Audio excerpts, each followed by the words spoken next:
Objektet të vjetra dhe të lëna në Hares, të cilët më herët kanë qenë shumë të vizituara, ndërsa sot i kanë mbuluar pluhuri i Haresës dhe janë të rënuara.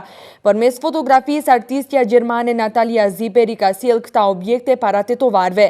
Fotografitë kanë qenë të ekspozuara në ndërtesën e postës së vjetër, ndërsa qëllimi është që të tregohet se këta vende mund të rindërtohen dhe mund të shfrytëzohen për qëllime të ndryshme.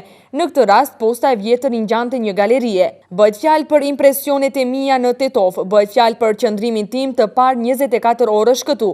Tentova që të bëj foto të cilët zgjuan emocionet tek unë.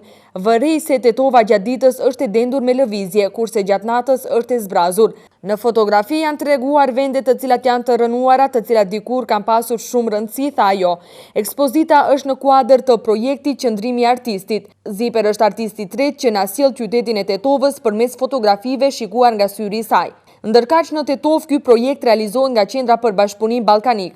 Koordinatori Bujar Luma tha se është zgjedhur ky vend pasi që shumë vende janë lënë në Hares. Në mënyrë simbolike zgjodhëm këtë vend dhe menduam se është një vend interesant të haruar dhe zgjodhëm postën e vjetër për të zhvilluar këtë ekspozitë, tha Luma.